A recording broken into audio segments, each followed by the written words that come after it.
Ever pinch pennies all year for that one family vacation only to feel the budget blues afterwards? If so, I was just like you. After 3 vacationless years, I stumbled on credit card rewards travel and cracked the code to amazing vacations that I could actually afford. Welcome to Wonderland on Points. In this podcast, you will discover how opening credit cards strategically can save you thousands on travel. We're not just dreamers anymore. We're 2 adventurous moms turning dreams into reality. Join us as we spill all the points and miles secrets. And contrary to popular belief, you don't have to spend $1 million to earn 1,000,000 points. Traveling on credit card points isn't reserved for those with overflowing bank accounts. It's for everyday people like you and me, learning to turn routine expenses into free travel. Consider us your points travel guides. This is Wonderland on Points. Let the adventure begin. Welcome back, you guys. Hallelujah. Have you seen Hallelujah? It's fall, y'all. I've never heard that.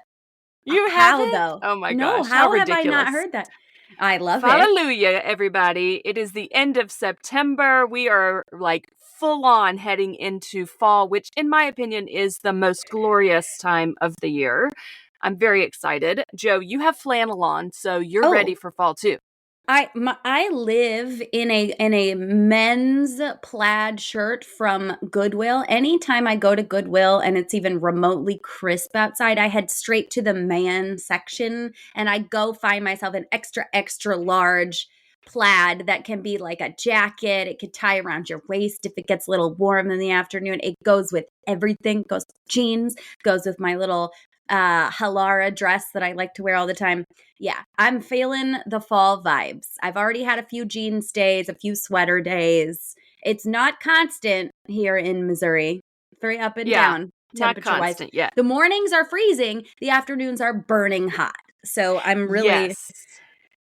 Same over here near DC, but I have had a couple warm emotional support beverages. That's what I call a warm drink. I love a emotional support beverage. So fall is almost here, but we are still reliving summertime trips and planning ahead to next year's summertime trips because already it's time to be planning those trips for 2025. So today we are going to be joined by our friend Amber from Amber on Points. She is going to tell us about her family's recent trip to London and Amsterdam, which I'm super pumped about because I keep toying with the idea of Europe next summer now. And I think London and Amsterdam are pretty high on my list of possibilities. So I am thrilled to talk to Amber. You guys are going to love this episode. London and Amsterdam are such a good choice for families, especially if you're flying Air France, because as we know, there is that stopover program. So I know that we're going to get into that a little bit and you'll hear all of it. But before we let you listen to our interview with Amber, we want to remind you guys that we have something really exciting coming. We're doing a challenge. Our first challenge ever. I know we've been talking about it for a few weeks, but it's almost here. So get yourself signed up because we have put so much time and energy into this budget challenge. We want you guys to spend a month really evaluating your spending and seeing what is truly possible if you're skipping those impulse purchases, if you're sticking to your budget. We want to encourage you and uplift you and hold your hand every day of this entire month of October. And when you come out the other end, I promise you're going to be like, where did all this extra money come from? And if you want to put it towards your travel budget, like we are, great. If you have something you need to save up for in your life, amazing. A down payment on a house, Christmas presents, who knows? It's just about taking control of your spending and of your choices and also figuring out how to still have fun and still splurge and still, YOLO or treat yourself without going crazy in the budget. So we have designed this so that every day you have a tip and every day you have motivation and every day you get an email digging into one thing you can focus on today. We've designed it with coloring sheets and a goal tracker and a calendar where you can cross off your days, and then a place to track your spending or your skipped spending every single day of the whole month. We put so much work into it. This is the only time, guys, that we're going to offer this challenge for free. We really want all of you guys to be able to try this out and experience it, and we hope it helps a lot of you. But it was a lot of work, and it is $0 to you. So click the link in the bio to sign up. Mary Ellen, are you excited about this? I'm so excited because I am very guilty of being an impulse shopper, impulse Same. purchaser online. An idea pops into my head and I am just checking Amazon or checking online to try to find it. And so I am pumped, especially heading into the holidays. October is a great month for me to buckle down and really focus on saving some money that we can use, particularly for right after the holidays in January. My family is going to the Bahamas. We're going to go stay, Amazing. at the Hyatt Grand Baja Mar. I'm super excited about that. But even though our flights have been on points, our hotel is on points, that hotel notoriously, the food can get a little pricey. And so I want to save up a chunk of change that we can use to help cover our food expenses on that trip. So I am pumped. I am ready. Go to our website, wonderlandonpoints.com. On the blog there, you will see another place you can sign up. So click the link in the show notes or go to our website, and we hope that you will join us. But for now, let's chat with Amber about planning a trip to London and Amsterdam. Let's get into it. Today, we are joined by our friend Amber from @AmberOnPoints on Instagram. Amber is a points and miles girl just like us who helps her family travel all around the world thanks to credit card rewards. Amber, welcome. Tell us a little bit about yourself, about the travelers in your family, and how you got into this points and miles world. All right, let's do it. As Mary Ellen mentioned, my name is Amber. I currently live in Texas, but I've lived in about 10 states. I claim Georgia as home. Nice. My whole mom's side of the family lives in Georgia. I'm a Georgia girl at heart. That's awesome. I love it. Sorry, derail. No, keep going. We have actually, so I've been married for 10 years. And when we were still dating, we got into figuring out the world of credit card points. I was a teacher.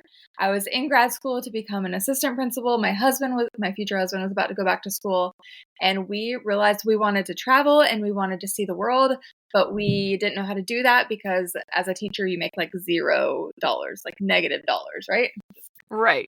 So we just decided, and some of his coworkers were figuring out how do we travel on credit card points and miles. So we jumped in back then, and then like, oh, maybe we should get married too, and that would be a good fit. So anyways, so that's a little bit about us. We have 3 kids. We have an oldest that is 7.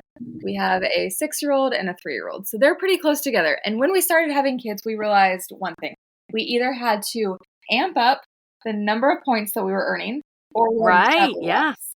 And we also so we met in Utah and we moved away from family. And so one of the caveats of us moving away is that we wanted to be able to afford to come back, not only for the big things, but also for the little things. So the weddings, the bridal showers, stuff like that, not just like giant 10-year family reunions. And so we really started getting serious about how do we capitalize using our everyday spending to really amp up those rewards.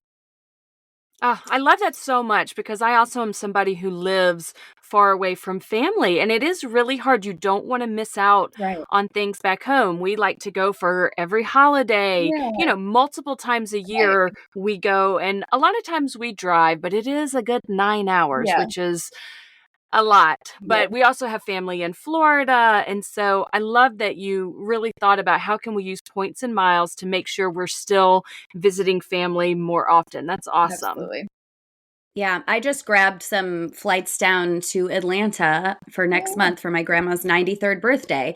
And yes, it's like the kinds of things that I could never do before. I didn't just have $350 just hanging around right. that I could drop to fly down there. And now it's like, oh, you have this stockpile. You can go if you need to go, or even if Yes, there are emergencies. It's just so nice to have that cushion and that stockpile. And it's also, we love to have people here who have stories of just kind of having a real life job and still being able to make the points happen. yeah. Mary Ellen was a teacher. Now she's a nurse. I'm a Oh, household manager, which is basically like a fancy way of saying nanny. We're just average, hardworking people, and we right. don't spend millions of dollars on our credit cards, but we do accumulate, I mean, close to millions of points. I just totaled all my points since November of last year, and I'm at like 800,000.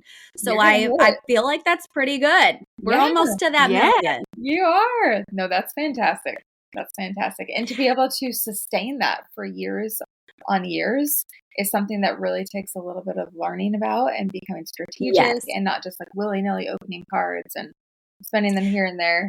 You really have to learn how to not only figure out what cards to open, but how to utilize those in a way that will make it a lasting, um, I don't want to say hobby, but like a Yeah. lasting way of life, you could say. Right. Absolutely.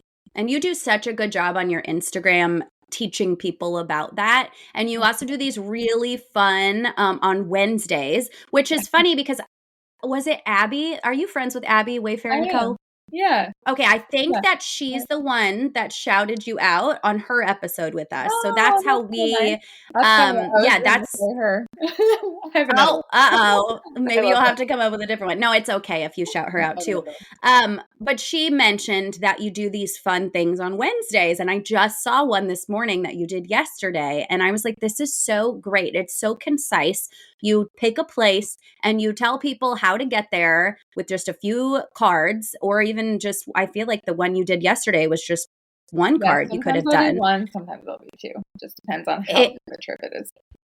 It's so tangible and I just love it. I would love to know how you got into transitioning this from just helping you and your family earn points to realizing like, oh, hey, there's something here. I can teach other people how to do this. Okay, perfect. Yes. This doesn't seem like it connects, but I promise it's going to. Once upon a time when there was a really awesome housing market with low interest rates, we thought, let's buy an investment property. And we were Mm. talking to a friend about it. I promise this will connect. So we were talking to a friend and we said, how can you do this? Like, you don't live by your investment property. It was an Airbnb, right? And so he said, oh, it's totally easy to manage from afar. However, we practiced by renting out our own home. And we thought that is the weirdest thing we've ever heard. Weird way to We will practice. absolutely never do that. And then we got to thinking and we're like, we go to Utah for a month every summer to see family. We're like, maybe we could practice. So, anyways, we rented out our personal home a few times when we travel. And then that coupled with traveling on credit card points made us realize that, whoa, you can go on trips and you can even potentially make money, right? You can make money, buy your house. You can utilize credit card rewards wherever you are to help out. And ultimately, like even after you buy food and all of these things, you can potentially make a little bit of money. So, anyways, fast forward, we did that. And then I started thinking, do you know what? Normal people might not know how to set up their house to Airbnb it. And so I started sharing about that. But then I'm also teaching about credit cards and how we really are able to capitalize on not only making money by Airbnb in our personal space, but also, free or almost free flights and hotels. And so all of that rolled together. And then I just started realizing it's been an awesome fit for me to Airbnb my home, but I'm not going to do it forever. Yeah. But one thing that I've already done for 10 years and one thing that people really seem to be receptive of is traveling on credit card points and miles.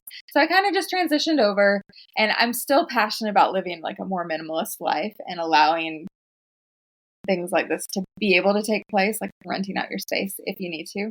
But I really just love the blend of we have kids, we live here, you can come stay in our space and help us afford to do our goals, which are to travel with a family on a budget. So that's a roundabout way of answering your very easy question. It's a great story. And it's very similar to what we talked with Abby about, because they also Airbnb their house when they leave. And Mary Ellen and I were both just like jaws on the floor when she told us this, because I think, I'm not sure either of us do a good job with the minimalist lifestyle. And I have 6 animals in my house. You have what? 6 animals. There's a handful of fuzzy creatures. Yeah. Nobody wants outnumbered. To stay, very outnumbered. Double the amount of animals as people in this house, and nobody wants to Airbnb this allergy infested. Anyways, that's such an awesome story. Thank you. And clearly, you're doing incredibly well. I think people love everything that you're doing online. And is that what you're doing full time now? Is it kind of like the content creation thing? What are you doing for work these days? Yeah. So as I mentioned, I was an assistant principal, and then we kind of started moving around the country a bit. And so then I started doing consult work for this educational technology company. And now I'm mostly doing Instagram. Yep. That's awesome. Mm-hmm. That's so exciting. Well, let's go ahead and get into your recent trip to London and Amsterdam. Yeah. You also went to Paris on this trip, but that's a lot to focus on for one episode. So we're going to kind of pare it down to London and Amsterdam, and maybe even compare the cities if people had to choose one or the other to travel to with their family. Maybe this episode will help them kind of narrow down that decision a little bit. Yeah. So tell us first how you got there. Where did you fly in? Which airline did you use? And of course, give us all the details on the points situation. Yes. So this is an example of where we allowed points to drive our decision of where we wanted to travel. So I found tickets on Air France for 20,000 points each. Kids that are actually between like 3 to 2 and under free, right? So 3 up to 11 fly at 25% off. So I found flights for all of us each way for 20,000 points for adults, 15,000 points for kids. Awesome. And same on the reverse. So ultimately, all of us were able to fly round trip. We flew to Amsterdam. We flew home from Paris for 40,000 points for adults and 30,000 points for kids. So that's a steal. Now, taxes coming out of Europe are higher than here, and it was about 220 round trip, you could say. So ultimately, we got 5 flights for the price of less than 1 flight in Texas. Absolutely. That's how it all started. So yeah, as mentioned, we flew there on points. Now, Air France is a part of a bigger company called Flying Blue. They have a partnership with both Air France and KLM. And the best part about this is that Flying Blue, you are able to transfer your points from all 4 major banks. I'm sure you guys know. Yes. So no matter what points you have, whether Amex, Capital One, Citi, my favorite bank, you are able to take all of those. And these ladies know this, but I'm a part of an affiliate company, so I am not able to mention by name the name of one bank. So if you have any questions, feel free to reach out to any of us, or you can message me on Instagram. But I actually took miles from, I believe it was a Capital One card, and transferred them to Air France to make this happen. So that's how we started. That is incredible. So you went to London first and then Amsterdam? We flew to Amsterdam and we stayed there for about a week, and then we went down to London. We were in London for 2 weeks. Did at any point, was this part of the stopover program, or was it just 2 consecutive flights? So, good question. We did not utilize the stopover program this time, and this is why. My husband, in his old age, I always make fun of him because he's like 4 years older than me. He's developing a little bit of flight anxiety. And we decided we were going to train. So we got to Europe, and then once we were in Europe, we trained, and then we just flew home. I wanted to ask you how you got from Amsterdam to London. So you guys rode a train in between. Yeah. And let me tell you, kids love trains. And if anyone listening has not taken a long distance train before, because I know it's not necessarily the cool thing to do in America, trains are the best. Do not be scared of them. They are fantastic. Yes. 100% agree. Yeah. I have goals to do some long distance training here in America, but the trains in Europe just sound so magical to me. Very There's easy. something about it that just gets my old soul going. Yeah. It sounds magical. Did you do like overnight? How far is it? Did you do a sleeper car? I'm curious about the details, and then we'll kind of go back through the cities a little bit. Yeah. So Amsterdam to London is like 3 hours. That's Right? it? It seems like it would be farther. It is not. We actually this time we procrastinated buying our tickets, and so we had a layover, quote unquote layover, in Brussels, a stopover. I guess I don't know what it would be. Anyways, we stopped in Brussels, switched trains, then continued on. But I think both of the trains were 2 hours or less. So our total travel time was about 4 hours. So it is close. And if you don't procrastinate, you can get a nonstop train ride from Amsterdam to London. So I recommend doing that. That's And then we also amazing. What trained are the from London to Paris. There are tunnels that go under the water. You don't even know. This is funny because I was talking to a friend the other day about how I wanted to fly into London and then take a train to Paris. And she was like, you can't do that. There's water. And I was like, actually, there are tunnels under the water. It's Okay. just like going into New York City from New Jersey. Same Yes, process, but you're on a people train. don't seem to know that those exist, which is interesting to me, but it sounds amazing. I know, Do you can't think about remember it too how much, much? but yeah. No, it is Yeah. it freaks me out if Yeah, I a little think too hard about it. Yeah. But do you remember what the cost was like for the train? Is it Yeah. pretty reasonable? It's reasonable. It's similar to a flight. So if you prefer to just get on and have a quick flight, it's pretty similar. However, if you book it earlier, your prices will be better. It's definitely dynamic. It definitely increases the closer you get to the trip.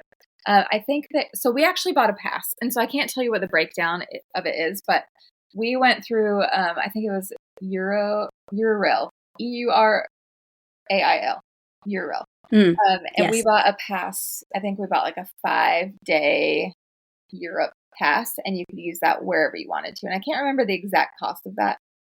But I know that my youngest was free. And yeah, and he's 3. That's awesome. Very nice. I think it was like less than $300 for the 5. That's fantastic. And you can just ride it over and over. It sounds amazing. And for anybody that's not done trains, I think by the time that you're like going to an airport, messing with baggage, getting on the plane, getting off the plane, Exactly. I feel like a train ends up being faster, I agree. and they're so comfy. You can move around. You have way more space, even in just basic economy of a train. I just found like the train from St. Louis to Chicago, even. I was like, this is lovely. Yeah. You could spread out, you can relax. Mhm. There's usually extra seats. You can like lay down sideways. It just That seems was a my little less of a experience. big deal than going on Yeah. You're still checking your baggage through security. They're still stamping your passport, depending on where you're going. But yeah, it seems That's very amazing. cool. easier. Well, let's start with Amsterdam then, because you stayed there for a week before your 2 weeks in London. So did you had a family of 5 there. So we've talked a lot about how in Europe, you can't fit 5 people into one hotel room like you can in the States. Did you guys use an Airbnb or a combination of hotels and Airbnbs? Good question. So we were really fortunate that in both places we went, we actually knew another family. And don't worry, this won't ruin your podcast episode because we stay in hotels and Airbnbs too. But the first 2 nights we were there, we stayed with family out in the countryside. And that was awesome because they like made stroop waffles for us and made pancakes and like taught us that people put sprinkles on their pancakes and like all the things. So we had the cultural experience out in the countryside. Yes. And then we came back in and then we did the hotel thing. And that was in Amsterdam. So in Amsterdam, so we stayed with friends for 2 nights. And then in Amsterdam, we stayed in the Hyatt Regency Amsterdam for the last few nights that we were there. And as mentioned, I have 3 kids. There's 5 of us. And I did have to book 2 separate hotel rooms, which was kind of a bummer. So what were the points price per night on that one? Do you remember? Yeah, it was 20,000 points a night, but times 2 rooms. So that was kind of hard to swallow. So 40,000 points per night. So I spent just in 3 nights, we spent 120,000 points, which is a lot of points. And it kind of pained me a little bit, but we did have a lounge, or there we had it was actually, my friend gave me a guest of honor award. to stay Oh, how there. fun. So we had like free breakfast and lounge snacks, and that made it really so nice. That worth it. Worth spending Worth it. So 120,000 points if someone's yeah, absolutely. That was a flat out $0 hotel stay. Yeah, absolutely.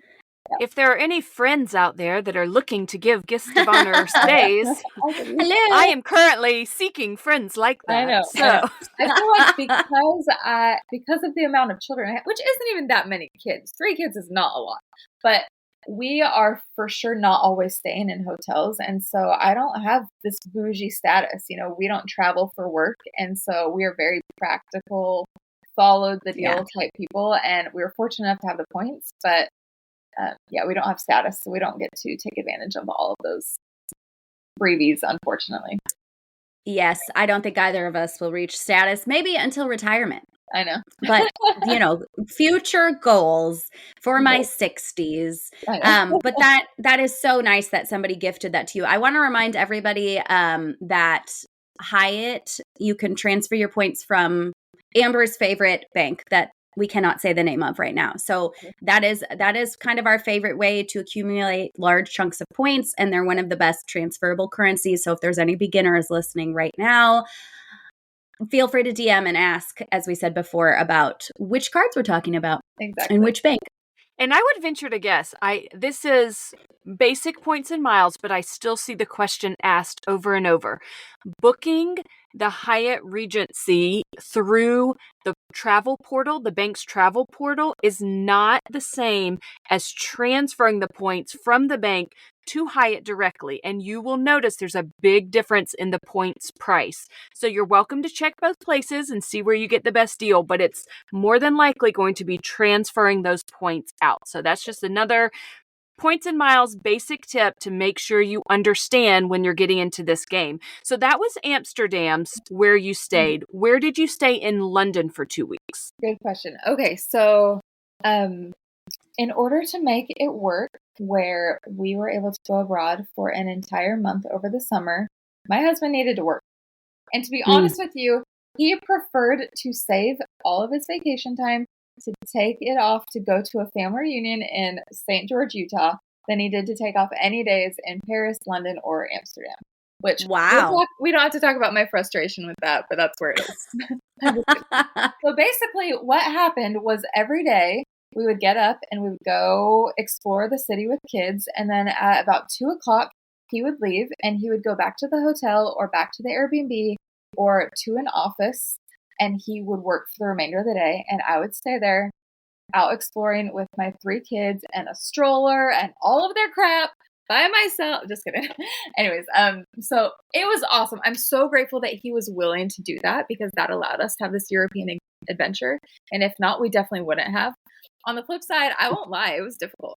It was really difficult for me to manage 3 kids, one of which is a toddler, and others who don't want to walk like 11 miles a day, but we did anyway.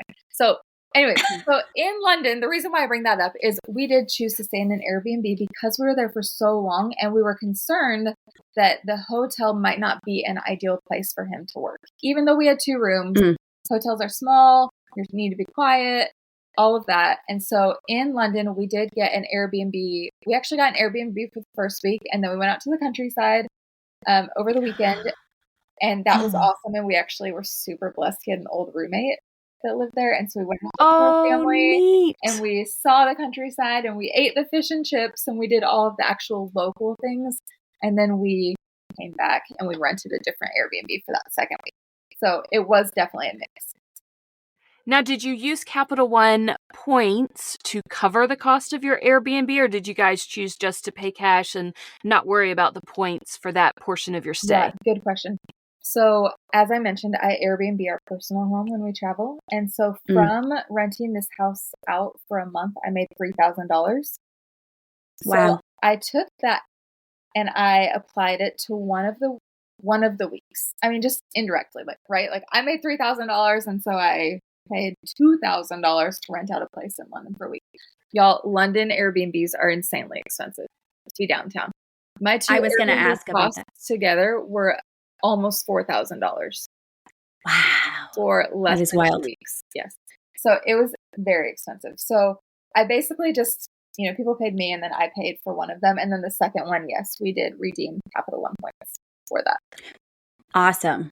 It's such an awesome thing that you can do. And I feel like Capital One kind of gets talked about down the list a little ways from the other banks, but it's just such a great, unique way to kind of round out the way that you can travel on points because you can erase those purchases. Might not be the best It might value. not be the best redemption, but do you know what? If the goal is free, then there's not a better redemption.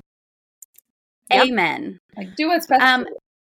Absolutely. Talk to us. Maybe we should hop back over to Amsterdam for a little bit and talk about how you got around, what you saw, what you did, anything delicious you ate that you would recommend. Just highlight the city for us. Yeah, absolutely. So Amsterdam was really great. The day that we got to the actual city of Amsterdam, I don't know about you guys, but the first time you do the trains and the metros and the buses and all the things are a little bit intimidating. So the first day, I just wanted to walk and explore. And I had kids, and we got there at working time. So I was solo with my kids. So what I had done previously was I had purchased the Amsterdam City card, which is basically the city pass. So that got us into the Children's Museum and to all of these different types of museums. And it also gave us unlimited metro, train, bus access. And that is so cool. Nice. Yes. That's awesome. I've never heard of that. Yeah, it was fantastic. It was about $100. I think it was a little bit more for adults as for kids. You can choose like a 12-hour, I guess I should say, a 24-hour, a 48, or a 72-hour pass. And so we went with 72-hour passes. We were there for 3 full days. And so, yeah, it was really fantastic because it's definitely, instead of tapping a credit card when you get on a bus so they have above ground kind of like trolley type things. And they also have metros and they also have buses. And then a million bikes, right? And so it allowed us to go really everywhere. And it was really convenient. But that first day we just walked around and then we did start. Once we picked up the cards, we utilized those passes for sure. So that is something awesome. Those cards, because they have to have the tap function, it's not something that you just buy online and you start using. You do have to physically go into the store, which is in the main train station. And so that's when I learned with my kids. I'm like, okay, I can figure out this train station right now, or we're going to walk. And I decided we're going to walk. And so I learned on the first day, my kids can walk a couple miles. And I didn't. Heck yes, they can. Because at Disney World, you bring a stroller and they just all pile in there. But no, my kids and we can do hard things. And, you just get pep talks, you threaten with gelato, and it all works out. Mary Ellen bribes steps with M&Ms on national park trips. I literally say that phrase to the 3 kids that I nanny over the summer. We do a lot of hiking, and I always say, you can do hard things. You can do hard things. Absolutely. And it's funny because the 2-year-old will go farther with less complaining than the 6-year-old or the 8-year-old. It's so bizarre to me. Kids are really capable of so much more than people give them credit for or think that they can do. Yes. They may not always be happy about it. Right. There may be some complaining, but they can absolutely do it. And I always say, and I'm curious if you did this in both Amsterdam and London, if you plan your trip around playgrounds, outdoor spaces where they can climb on things, they forget how much they're walking. Right. If you say, oh, there's this awesome playground 2 blocks away, we're going to this awesome playground, and then you're closer to where you want to go, they get a play break, and it can definitely be done. Yeah, absolutely. I'm with you 100%. They can do hard things. They just need to be, I don't want to say manipulated, but you just need to make it work in a way that allows them to be set up for success, right? And so if that success is we're going to a playground and that's a good happy spot, or if we're going to see these pigeons, which we found in Amsterdam where you can run around and see pigeons, or whatever the case might be, they just need little milestones along the way, scaffolding if you will, in order to get them to that end goal. So we definitely. Absolutely. And just a warning to you guys, the older that they get, the more expensive the bribery becomes. Because my almost 13-year-old, when we go places, the bribery is like not M&Ms and positive words and playgrounds anymore. It becomes very financially draining. So I make her like create her own travel budget before we go places now because I will go so broke, and you can't go shopping on points, unfortunately. I get that. Did you guys ride any bikes? Or I guess that might have been a little hard with the youngins. Yeah, if I didn't have a toddler, we would have for sure been there. I since learned that they have those, I don't know, in the US, there's a brand called Walker bikes, I think, where there's kind of like a tub on the end of a bike. And in hindsight, I wish we did that, but no, we didn't. I have my 2 older kids they ride bikes, but Amsterdam is no joke with bikes. Yeah. Is it hilly? I mean, not a ton of kids. Or traffic. In session. So we honestly did not see kids around because they are in school until July, and we were there in June. And so, yes, just the sheer amount of adults driving through, trying to get where they wanted to. It just wasn't our time, to be honest. It wasn't our time. And that makes sense. Yeah. Were there any favorite neighborhoods that you enjoyed in Amsterdam, districts, areas that you particularly enjoyed? Yeah, the thing that I absolutely loved the most about Amsterdam isn't necessarily a neighborhood, but the ability of just how walkable everything is. It's a big city, but it's a small big city. And so it's not daunting. It's not overwhelming. So that was really nice. This isn't necessarily a neighborhood, but we took a bus out. So our Amsterdam city card had, it's the windmills, so Zancy Shands, I think is what it's called. We were able to take the bus, or you could have ridden a bike if you were a little bit more in shape than we were, and you could go out to the countryside and see all of the big windmills, and they kind of had their own little city within this area where it showed all of like the old fashioned, like this is the cheese making building, and this is the little I shops. love it. It was adorable, and I wish we had more time out there. That sounds like magic. It sounds like a place that's made for me. I love that so much. Yeah. So in terms of neighborhoods, I don't know that I could tell you a specific neighborhood. We probably just needed to stay longer. But that, and then we make sure if you go to Amsterdam that you are getting on the list for the Anne Frank house. Not getting on the list. You need to get tickets, and it's about 6 weeks out. And it fills up. In fact, I set my alarm for 6 weeks out, but I didn't realize it was like the Tuesday before your visit, 6 weeks before. Anyways, it was weird. And so I didn't get the morning time that I wanted, which conflicted with my husband's work. And so it was a debate for us because we have little kids. And obviously the things that happened with Anne Frank in World War II are very hard and mature and not things that they have learned about. And so we debated, but we thought, do you know what? We might not take our kids back to Amsterdam. We're very into seeing new places and experiencing new things. And my husband and I had been before. So we knew what it was like, but we knew like what they could come across as well. And so what we did beforehand, and I know you didn't ask about this, but I feel like it was important. No, good. This is good stuff. Tell me. Yeah, they have these books. It's like the Who is Anne Frank? There's series like that where it's a biography, and I won't say watered down, but it's on a kid's level, right? And so I love those books. We read that with them beforehand, and we talked about it and had lots of those conversations. And so when we got to the Anne Frank house, I feel like my older kids were prepared, and it was still heavy, but they understood it. And they had this really great audio tour where it was, and they had a kids version of the audio tour, which was perfect. Awesome. Oh, I love that now. Perfect for them. And then my littlest is like the biggest blessing ever. I don't know what happened, but he fell asleep when we walked in, and he slept through the entire thing. Perfect. And he's 3. And so he would have just been, it would have all been over his head, and he would have been fine, but he would have been loud and potentially disrespectful.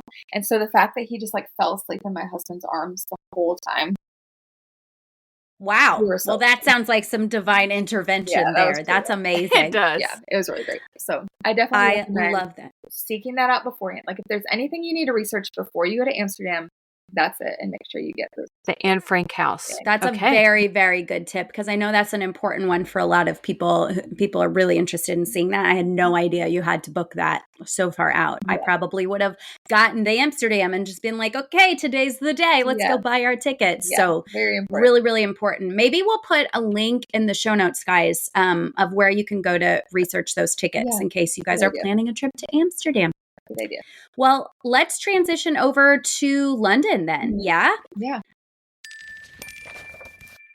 Hey everybody, we are going to get right back into today's episode, but first we want to tell you about a brand new way that you can support the podcast. If we are bringing value to you, if you are learning new things that can help your family travel more for less, then consider buying us a coffee. We put a ton of hours of work into this podcast every single week, and it is our mission and our goal to teach you guys how to travel on points, to create a space where you guys feel like you're just sitting down with a friend to have a cup of coffee. We want you to laugh. We want you to cry. We want you to hear all of the vacation stories that will inspire you and your family. So if you are getting value from us and you are enjoying these episodes, this is such a great way to show your support. So visit buymeacoffee.com/Wonderland on points. When you choose to become a sponsor of the podcast through Buy Me a Coffee, you are actually helping us get the money that we need to buy nicer equipment, a new computer for Joe. We have some very tangible items that this will help with. So we hope you will consider it. Now back to today's episode. Okay, so while you're in London, first of all, what part of the countryside were you in? Do you remember what the area was called? Yeah, we went up to Derbyshire, which was, so we rented a car because it wasn't super train accessible.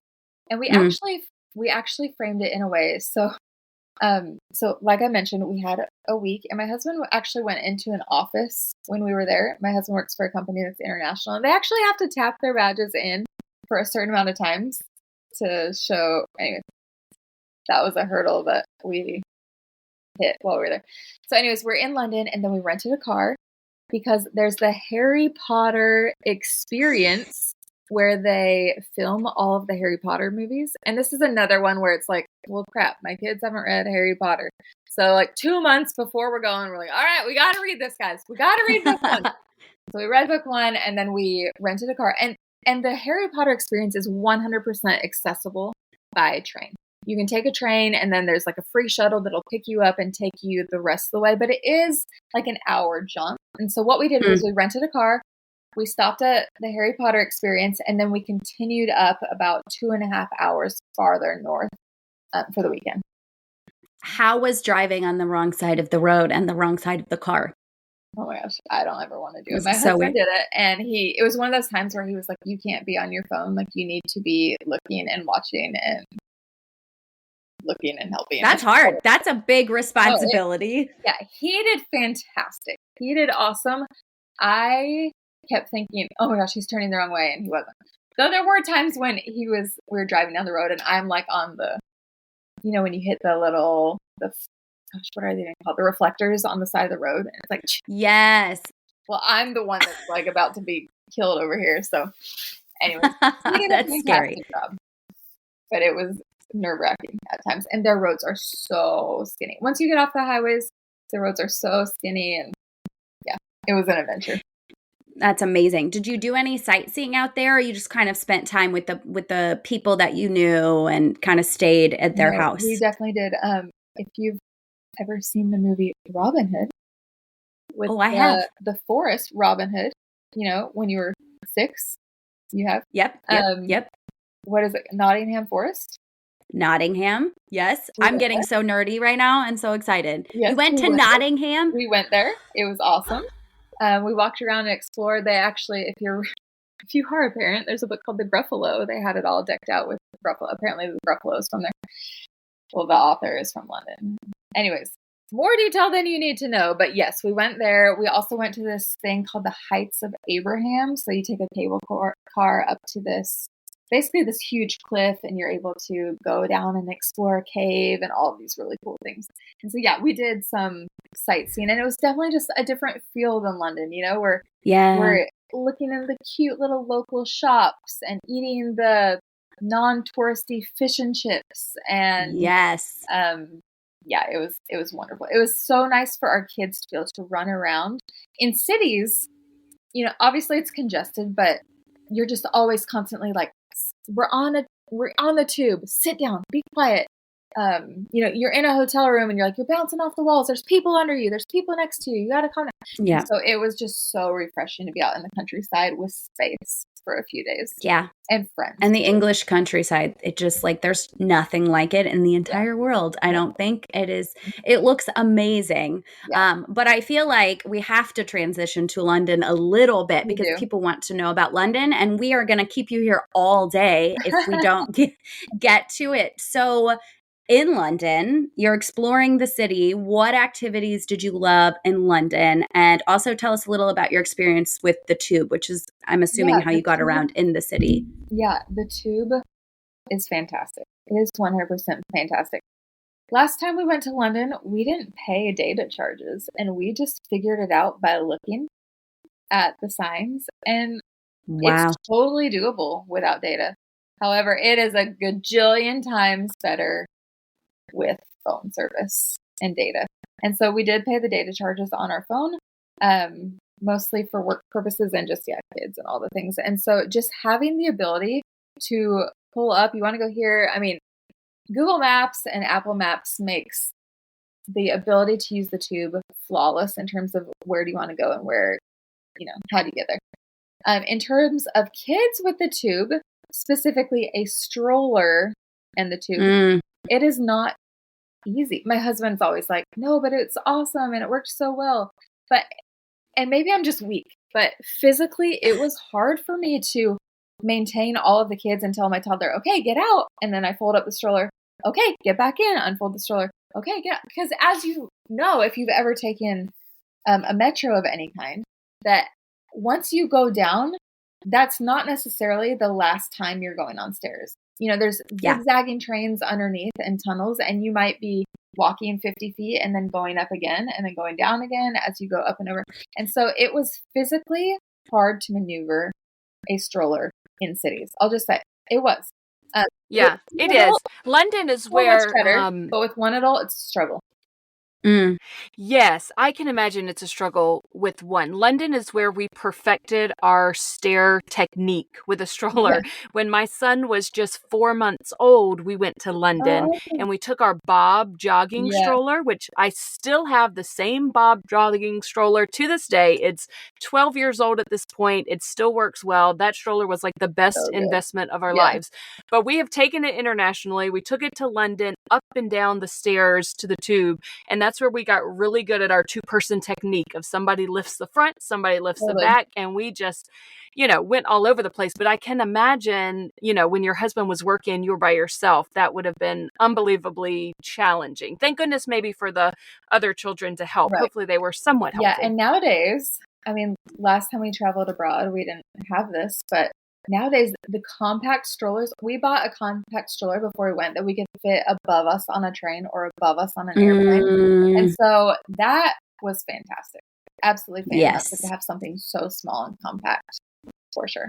I will say, though, I'm kind of sad to be almost aging out of strollers. It's a double-edged sword, right? It's such a pain to travel with, but they hold everything.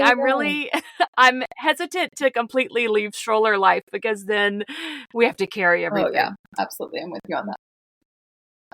It is good to know and good to point out to people in terms of accessibility, because we've had episodes in the past where we really hit on accessibility and had guests on that had a physically disabled child in a wheelchair. So I think it's good for people to think about that. If they're going to London, you might have to go a different route in terms of accessibility. Maybe the buses are a little bit more accessible, but definitely doesn't sound like the tube is the way to go if you're hauling heavy equipment. Right. And there are oftentimes elevators, but there are also lots of stops where there are not elevators. And so in terms of actual, need without being able to just jump out of the stroller for a second and then climb the stairs by yourself. Yeah. It might be something that you might want to map out a little bit better. And I'm sure that they have maps that show accessible routes, but it's definitely possible, I think, with the tube, but you might have a little bit more limited options.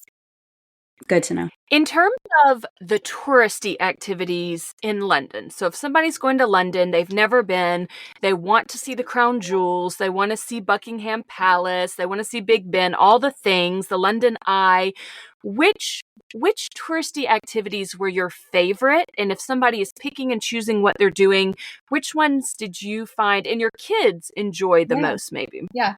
I will say that the Harry Potter experience, my daughter will not stop talking about to the point that it's a little bit obnoxious, but we love her for it. Yes, I will say so what we did the first day we got there, we arrived on a Saturday, and we've never done this before, but we got on. One question that we talked about earlier is, were there any apps that I used to help us save money? And I had got on my Rakuten app, which I have hooked up to my American Express, one of my American Express cards. And so instead of getting Rakuten rewards back to me in terms of cash back, I get points on my Amex. I have my Amex Business Gold hooked up to it, but you can hook up a variety of different American Express cards. So anyways, what we did that first morning we got there, just to familiarize ourselves with the city, is we bought those hop on, hop off bus passes through Rakuten, Awesome. through Viator, through Rakuten, I should say. So we're able to get a kickback as well. But that was awesome because it just showed us, and it's so fun because, I mean, I know lots of the hop on, hop off buses are the double buses, and that's how all the buses in London are. But it was so nice to just get a bird's eye view of the layout of London and just show our kids what's going on. And then the rest of the trip, it's like there wasn't as much pressure because we had already seen everything, and then we could just pick out the things that we actually wanted to spend time at. So that was really great. So we did the hop on, hop off bus on that first day. And then honestly, one of my favorite days with my kids, and this is another thing where it's like I in a million years would have never thought they could do it, but they did it and it was incredible. So I don't know if you're familiar with the layout of London, but we basically started west in like Hyde Park area, and we walked all the way down and across the bridge and all along the Thames River, all along until we got to Borough Market, and then we went back up north to where we were staying. And I mean, we probably walked like 6 miles that day, and it was just so wonderful. We looked at the London Eye, and there's a little carousel that's right next to the London Eye. It's called Jubilee Gardens, and the kids rode the little carousel, and we ate crepes, and it was just so fun. We walked to Borough Market afterwards where they have the chocolate covered strawberries, and it was just delightful. But in terms of touristy things that we did, I do feel like you do have to do the Tower of London, where you can see the Crown Jewels. One thing that we did not do when it was just my husband and I years ago that we did this time with the kids, and I would say for kids it was totally a highlight. They have these this afternoon tea on the red buses.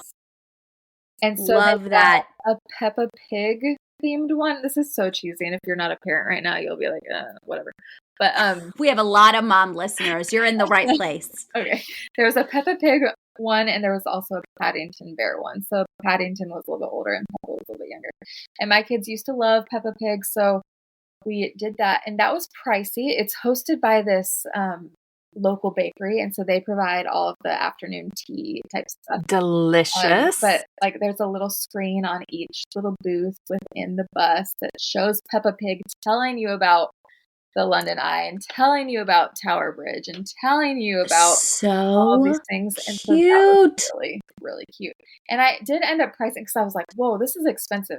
But I priced how much it would be to take the family to a physical sit down tea, if you will. Yeah, afternoon tea. And it was about the same. So I was like, you know what? We'll be on a bus and we'll have Peppa Pig as our tour guide. So why not? So that was kind of one of our splurge things. But that was something unique to having kids that we would have never done otherwise.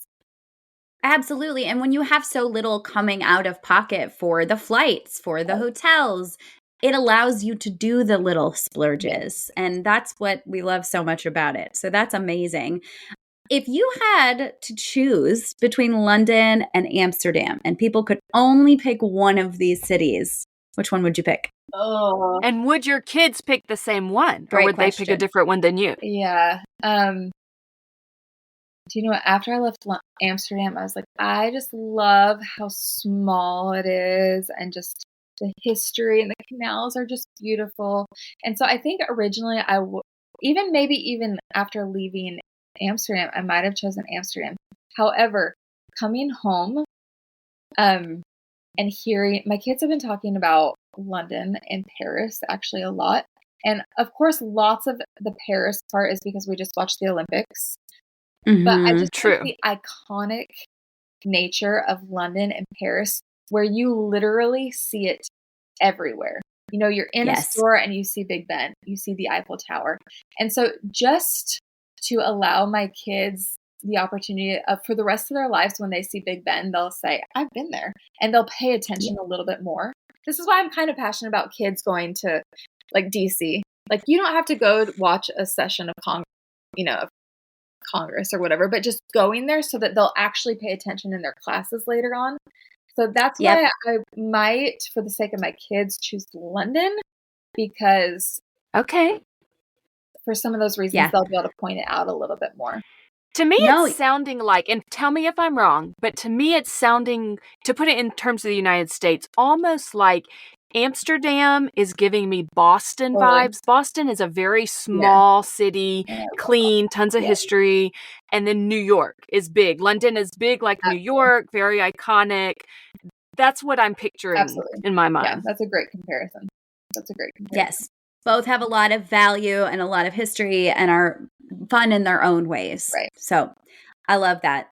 That's amazing. Well, okay, as we're wrapping up here, let's just go to some basic points and miles things. We want to know one points and miles mistake that you've made that you don't want other people to make. So people are beginners here. Give us your best thing that they should avoid. Okay. I don't know if I would even actually call this a mistake, but it's something that I probably won't do again. Okay, perfect. So on some of these trips to Europe that we've been on, I transferred my points from my favorite bank, as we talked about before, to Flying Blue for Air France and KLM. And I'm not saying I won't do this again, but if I have other points that I can transfer to Flying Blue for those flights, I would prefer to use those Capital One or those Amex or those City points, only because those points that I love so much that I keep calling my favorite points are able to be transferred to Hyatt hotels. And those are so valuable.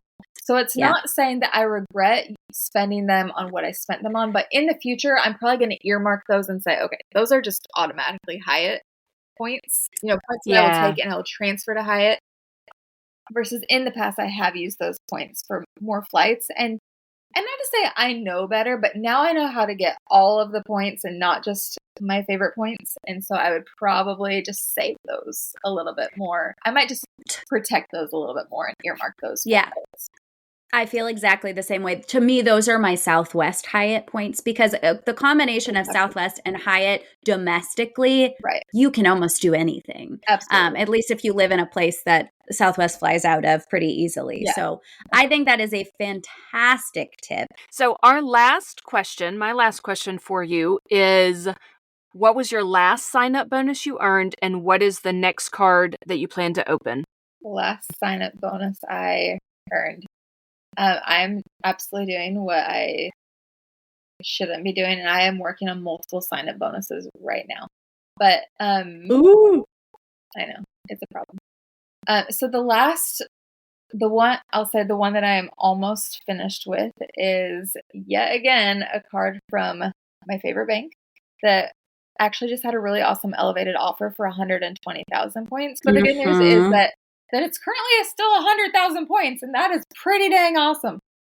Still good. That's still a great deal. Again, this is one of those situations where if you have any questions, feel free to message me. But this bank has really awesome business cards and then really great personal cards. And the gold behind it all is that they are flexible, right? And so I could use these to book any portion of this trip. I could use these flexible points for.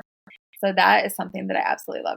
In terms of what will my next credit card be, usually I'm so planned out. But as I said, I have just signed up for 3 cards in rapid succession of each other. Actually 4, because one was for an actual LLC for a beach house. But Anyway, so my next one, I'm going to give this bank a break, and I am thinking of going for some American Airlines points. And so depending on what the great offer at the time is, I will go for some American Airlines points and just let that bank. Mary Ellen just did that. She got a great mailer for that Citi American Airlines card for 80,000 points. So that was a pretty good one. Yeah, that's really good. Yep, I just signed up. That's my current sub that I'm working on is 80,000 AA points. And I want to use them to get to Europe with very little taxes and fees. Yeah. So that is the goal of that card. That's the goal. Lately, I've really been trying to lean into those shopping portals with using points. And so my American Express, I hate it. I love it because of all of the perks. I hate it because I have to work for the perks in order to make my annual fee back. But I really have really great benefits using Rakuten. Like, I don't think you can use Rakuten to buy theme park tickets in the US, but in Paris, I got I think it was $180 back on our Disneyland Paris tickets. Oh, wow. My goodness. So yes, we say this a lot on the podcast because I love to brag on Mary Ellen, but I believe she earned 72,000 Rakuten Amex points last year. That's amazing. 72,000. Everyone loves to talk about their favorite bank, which is going unnamed in this episode, but my favorite is truly my Amex Gold because of the ability to earn all the Rakuten points. Every single year that I have the card, I earn a whole sign-up bonus worth of Rakuten points, plus the other perks of the card. So we're not going to dive into that right now, but I am Team Amex, and Amex Gold especially is my favorite card. Amber, remind everybody where they can find you on the internet, and then maybe one other travel account that you really enjoy following. Yes, absolutely. You can find me at Amber on Points on Instagram, and also at amberonpoints.com. And as for accounts I loved, we already talked about Abby's account, Wayfair & Co. Another account that I absolutely love to follow is Angie's Travel Tips. And as Mary Ellen has just mentioned, and as I am starting to do more, she focuses a lot on the stacking and on earning the points through other ways than just signing up for credit cards. Love that. That's something that I'm working on this year. That's perfect timing, Amber, because I was just looking at Angie's Instagram page today, actually. So, Angie, check your DMs, girl. We're coming. We got to get you on the podcast. Yes, get her on here. That's amazing. Thank you so much for giving us your time today and sharing all of this super valuable information. I know that this is going to be really exciting for anybody that's looking to take their family to Europe. London and Amsterdam. Yep, Mary Ellen. London and Amsterdam always have such good flight options. I feel like I see them over and over again on points. So this is a good place to start if you're planning that trip. Make sure all of you guys go follow Amber over on her Instagram, and we will see you all here next time. Thank you, Amber. Thank you so much. If you enjoyed this show today, please consider writing us a review or clicking 5 stars wherever you listen to your podcasts. And please subscribe and follow along so that you never miss an episode. You can follow the podcast on Instagram or YouTube at Wonderland on Points Podcast. You can find me on Instagram at Family Travel for the Win with the number 4. And you can find me on Instagram at Points to Wonderland. If you're thinking about getting a new travel rewards credit card, consider using the links in our show notes. Using our links helps to support us and keep our podcast going so we can provide you with all the latest tips and tricks when it comes to traveling on points. And if you aren't sure which card is right for you, shoot us an email at wonderlandonpoints@gmail.com, and we would be happy to walk you through a free card consultation. That's also a great place to send us all of your comments and questions. Thank you so much for joining us, and we will see you here next time.